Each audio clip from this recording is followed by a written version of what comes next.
Lago aux deux visages.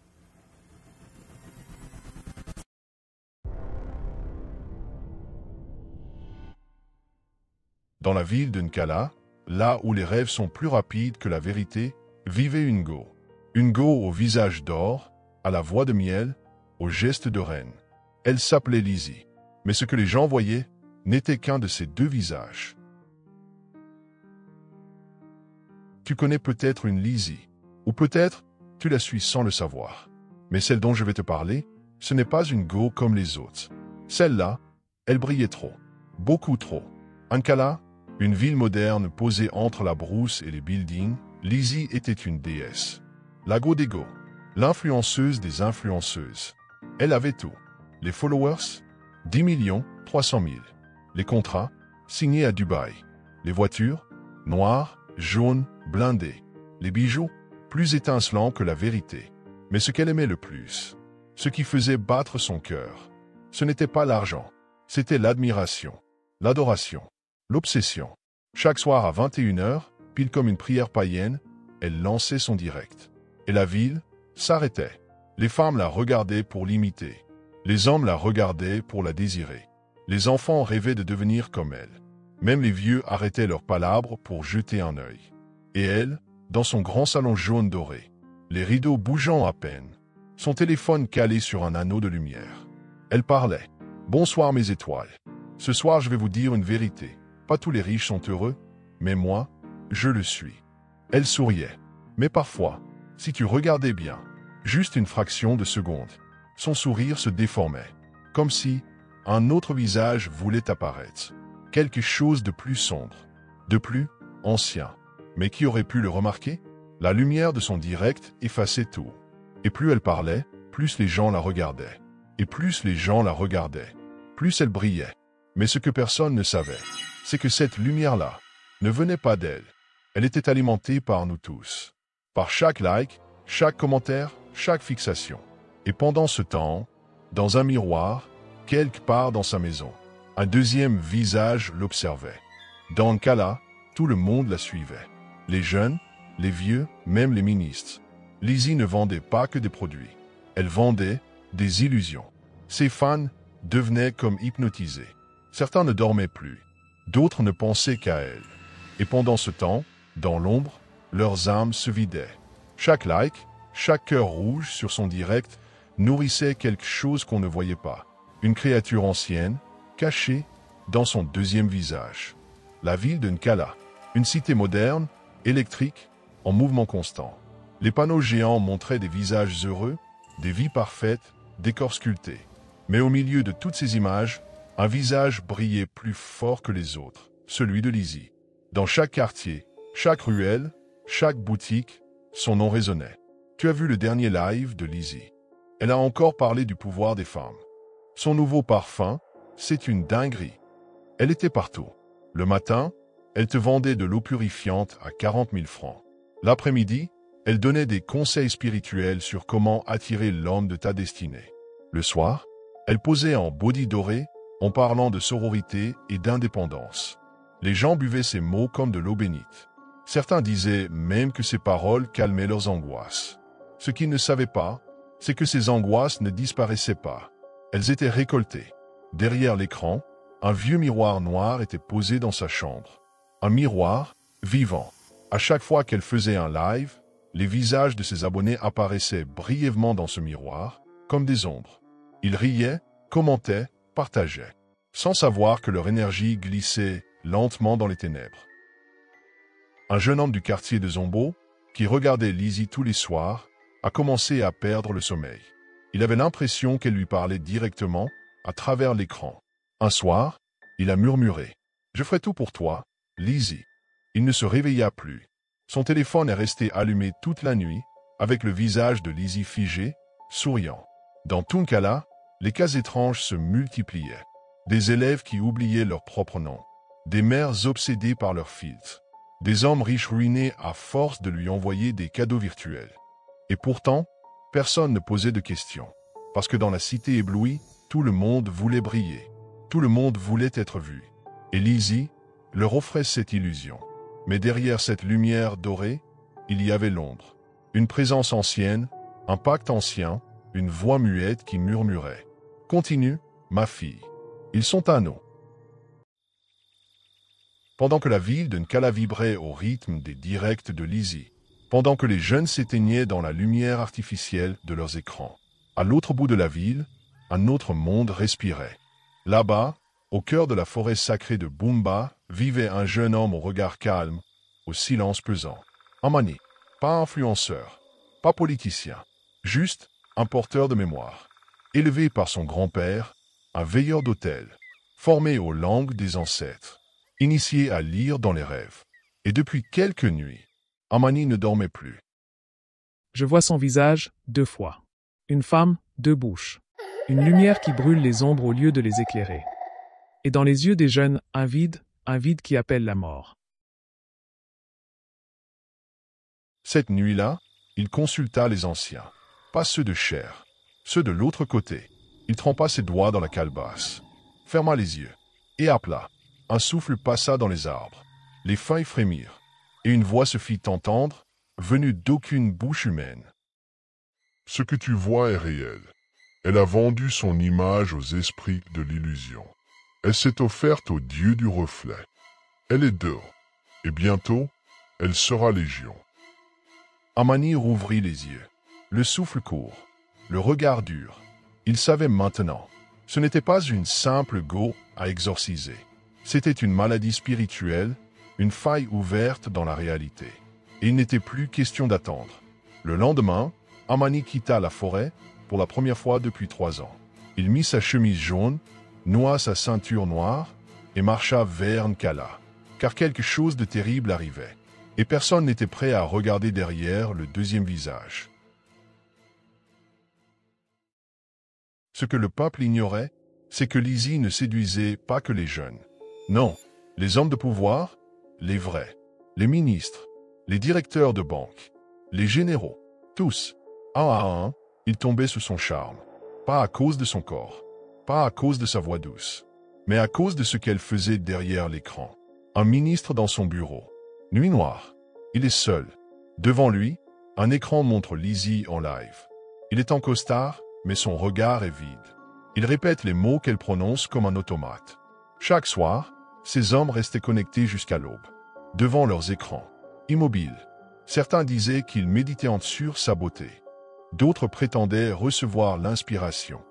Mais en vérité, ils étaient enchaînés, liés à un pacte qu'ils n'avaient même pas signé consciemment.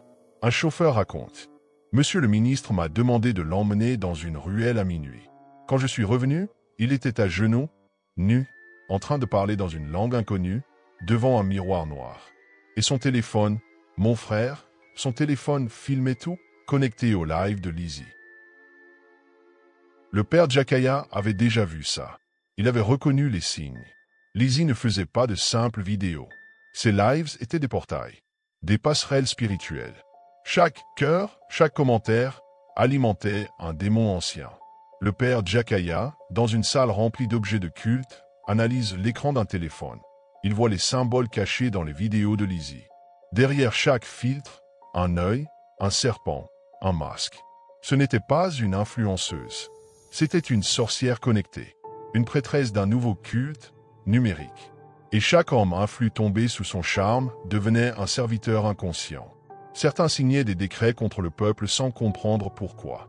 D'autres perdaient leur santé, leur famille, leur esprit. Ils croient diriger le pays, mais ce sont leurs écrans qui les dirigent. Et derrière ces écrans, une seule femme. Une femme à 2 visages. Dans une salle secrète d'un palais gouvernemental, les plus hauts placés sont réunis. Tous ont des écouteurs. Tous regardent la même vidéo. Et au centre de la pièce, une sculpture étrange, une reproduction du visage fendu de Lizzie. Mi-humaine, mi-démon. Amani, lui, avait vu tout cela dans une vision. Et il comprit, ce n'était plus une question de réseaux sociaux. C'était une guerre d'armes.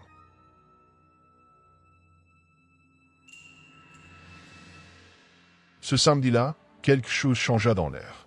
Comme une odeur de pluie avant l'orage. Comme un grondement silencieux que seuls les esprits entendent. Lizzie posta un message sur tous ses réseaux. « Ce soir, je sors. Eclipse Club. Venez briller avec moi. » Une phrase. Rien de plus. Et pourtant, la ville entière s'arrêta. Des jeunes filles se maquillent en hâte, copiant le style de Lizzie. Des files d'attente interminables se forment devant l'Eclipse Club. Des drones filment l'événement en direct. Des écrans géants diffusent le compte à rebours vers son arrivée. Minuit moins 10. Lizzie descendit d'une voiture noire, silencieuse, entourée de lumière jaune, presque surnaturelle. Sa robe, une fusion de soie et de flammes. Noir profond, traversé de reflets dorés comme des éclairs. On aurait dit qu'elle lévitait. Son visage est parfait, mais quand elle cligne des yeux, une ombre traverse son expression. Une grimace, presque imperceptible. Une autre aile. Dans la foule, deux silhouettes. Amani, vêtue d'un simple boubou, le visage calme et concentré, serre un talisman en os sculpté. Le père Jakaya, robe noire, calebasse accrochée à la ceinture, marmonne une prière oubliée. Ils ne sont pas venus danser. Ils sont venus combattre. Minuit. À l'intérieur du club, c'est l'euphorie. La musique pulse. Les écrans diffusent le visage de Lizzie. Chaque table a son propre mini-live. Chaque personne a les yeux rivés sur elle. Et soudain, elle monte sur scène. Un silence tombe. Elle prend le micro. Elle sourit. Mais ce sourire n'est pas humain. Merci d'être venu. Ce soir est une offrande. Ce soir, vous m'appartenez. Noir. Entièrement noir. Comme deux puissants fonds. Des symboles apparaissent en hologramme derrière elle. Des symboles anciens. Interdits. Sa deuxième voix résonne, grave, désincarnée. Je suis l'image. Je suis l'attention. Je suis votre nouvelle lumière. Des rires éclatent. Certains hurlent de joie. Mais ce ne sont pas des rires naturels.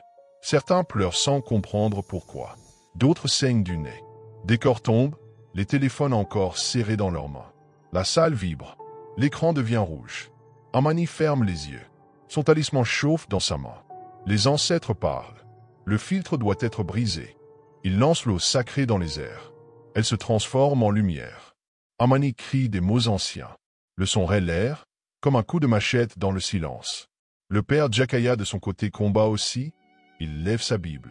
Il prie, chasse les démons, exorcise la salle. Il récite les versets bibliques puissants, invoque le nom du Tout-Puissant. Les ancêtres et les religieux sont réunis. C'est puissant, mais alors très puissant. Le club s'assombrit d'un coup. Plus d'écran, plus de musique. La scène s'illumine seule, baignée de jaune spectral. Lizzie flotte, littéralement, son corps tordu par deux forces opposées. Son visage se divise. Une moitié humaine, belle, lisse. L'autre, brûlée, vieille, monstrueuse, numérique.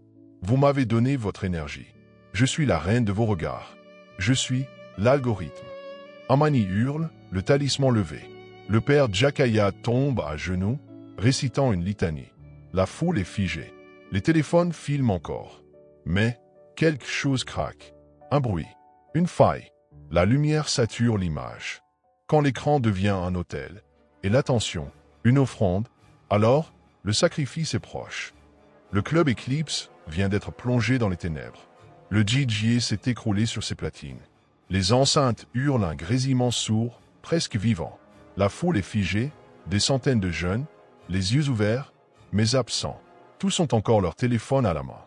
Tous fixent l'image de Lizzie, suspendue dans l'air comme un hologramme maudit. Lizzie flotte, littéralement. Sa robe jaune et noire est devenue mouvante, comme faite de brume et de lumière. Son visage se déchire en deux, lentement, douloureusement. D'un côté, la femme que tout le monde connaît. De l'autre, une entité sans nom. Un visage pâle, sans pupilles, sans lèvres. Seulement une bouche noire qui murmure en boucle. Vous m'appartenez. La deuxième voix prend le contrôle. Un son métallique, saturé, comme un vieux haut-parleur démoniaque. Vous m'avez nourri. Vous m'avez regardé. Vous avez cliqué. Aimé. Partagé. Maintenant, je prends. Chaque téléphone s'illumine. Des symboles apparaissent. Des glyphes anciens, inconnus, comme des runes numériques. Des jeunes tombent au sol. Certains tremblent. D'autres rient, comme des possédés. Certains lèvent les bras comme pour prier. Lizzie. Amani surgit. Il tient un talisman forgé dans l'écorce d'un arbre sacré, gravé de symboles anciens. Il le serre contre sa poitrine, récitant « Esprit de lumière, ouvrez le passage ». De l'autre côté de la foule, le père Jakaya agit lentement, muni de sa Bible et des feuilles de ndolé noir, utilisée dans les rituels de délivrance. Il tremble, mais ses yeux sont sûrs. Elle est l'écran, mais derrière elle, il y a l'esprit. Un souffle glacial traverse la pièce. Lizzie hurle, sa deuxième voix crache. Vous êtes en retard. Le peuple me veut. Je suis l'algorithme. Je suis leur miroir. Je suis leur déesse.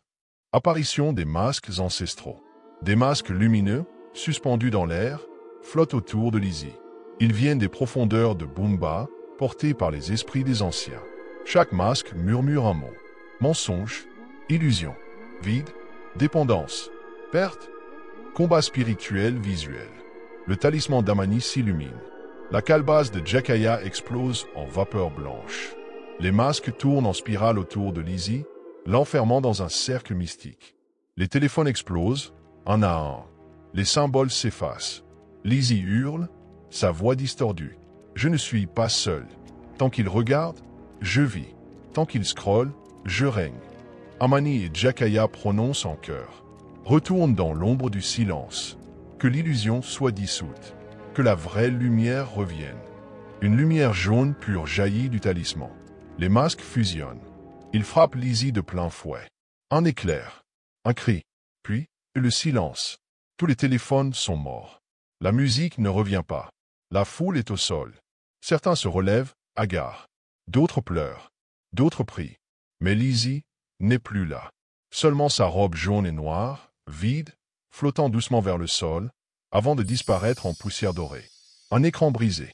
Un filtre Instagram figé, mais sans visage. Fin du combat, mais pas de la guerre. Le lendemain, Nkala s'était réveillé, mais ce n'était plus la même ville. La ville baignée de lumière naturelle, sans filtre. Les écrans sont éteints. Les panneaux LED sont noirs. Les téléphones sont tombés des mains. Des enfants courent dehors. Des vieux discutent sur les bancs. Des jeunes lèvent enfin les yeux. Une femme regarde son téléphone. Il est noir. Elle le pose. Elle regarde son enfant. Elle sourit. Plus de compte Lizzie. Plus de vidéos. Elle a disparu. Comme si elle n'avait jamais existé. Le père Jakaya retourne lentement dans son église. Il pose sa Bible, allume une bougie et prie en silence. Une larme coule sur sa joue.